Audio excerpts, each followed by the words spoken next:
Regulators, they scramble to keep up with the disruption that one good idea can cause. This is perfectly captured by the rise of Swimply in North Carolina, like Airbnb, but for backyard pools, where various local governments there have tried to squash what consumers now call pool sharing.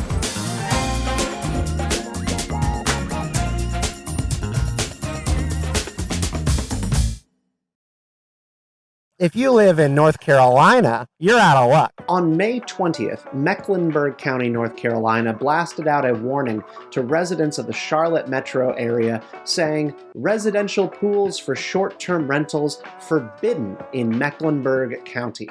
The release specifies that residents who rent out their private pools to third parties on a short-term basis are running afoul of North Carolina General Statute 130A 281, and homeowners in violation could face legal action. A homeowner with a backyard pool they'd like to share by the hour with locals might be surprised by the language of the statute, which reads, "No public swimming pool may be opened for use unless the owner or operator has obtained an operation permit."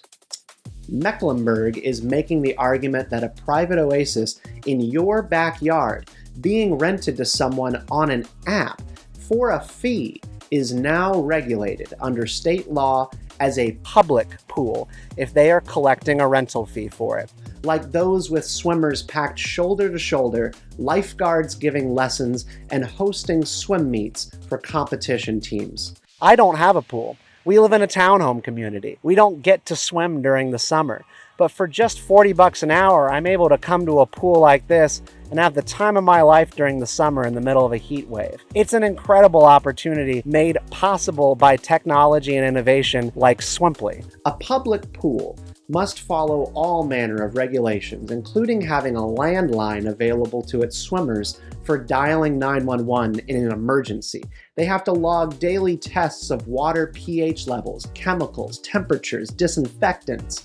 Backyard pools only have to meet the installation and structural requirements to be in use. And if you've ever had a friend with a pool, some are beautiful and others are nasty.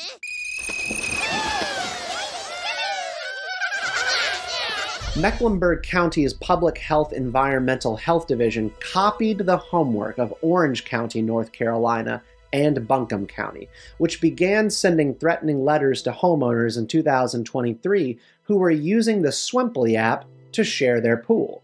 Swimply responded with legal pushback from the firm Squire Patton Boggs, asserting that the departments were overstepping their authority in determining the legal status of pools rented on third-party apps. Regulatory agencies like to play copycat and coordinate with their colleagues in other states.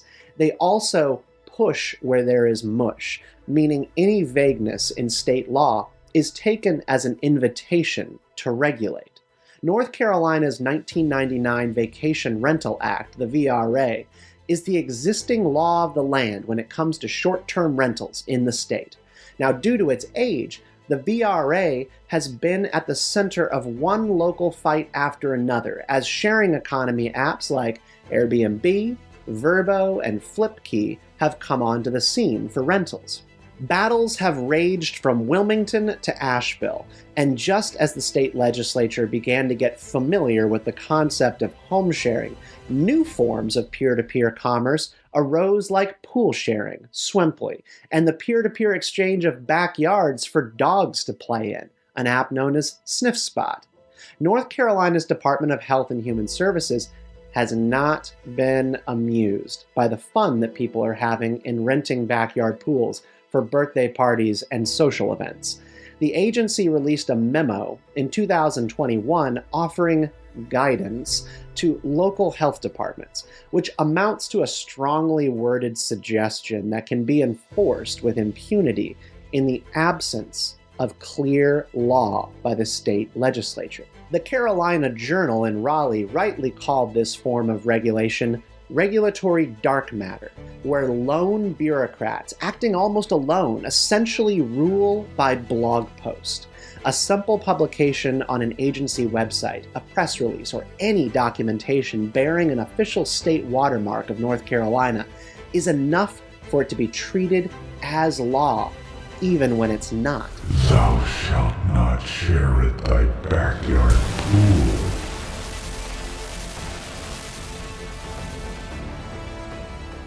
Now, North Carolina's copied homework is just one of many instances of regulatory dark matter that have popped up since Wisconsin's Department of Health and Human Services took action against pool sharing in 2021. Since then, Nevada, New York, South Carolina, Oregon, Minnesota, and more have tried their hand at eliminating the freedom to swim in a privately owned backyard pool at a reasonable hourly rate. Here's the kicker. In many cases, the state agencies know that a backyard Swimply pool does not meet the legal standard for a public pool. Their solution is to over-regulate and spook homeowners out of listing their property on the app. Minnesota threatened their hosts with fines up to $10,000. The risk now outweighs any potential reward if you're renting your pool for supplemental income. Local officials frame their crackdowns as matters of safety and protecting the welfare of children, but they notably exempt backyard pools from their concern if the entire home is being rented on an app. I don't have a bill or a groan to detail. I just need a short clip from my donor email. Tim, there's blood on your hands. You want people to die. That good? Cool. Tim, dinner at 5? Yeah. There are hundreds of Airbnb properties throughout Mecklenburg County boasting pools among their amenities. Airbnb has fought hard for every inch of protection under the law in North Carolina, and good for them. But the door is being kicked shut on new concepts built on the gains of home sharing.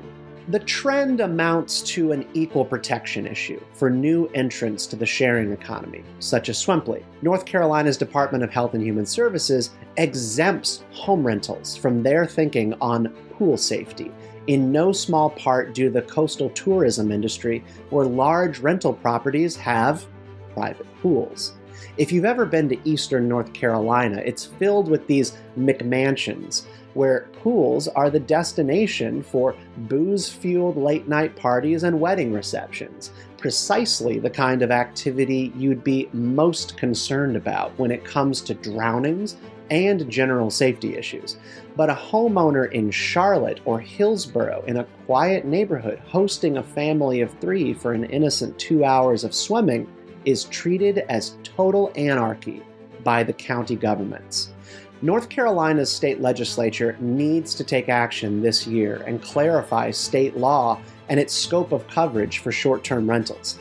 It's going to be a really hot summer, and thousands of families are looking for ways to cool off and entertain kids and guests by the poolside.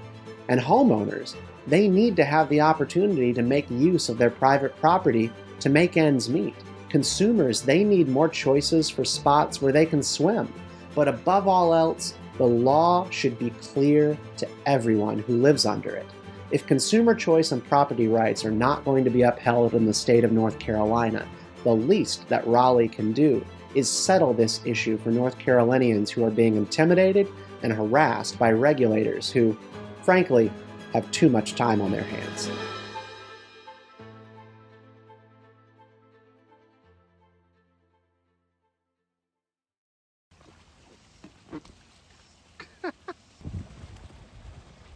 Let the people swim.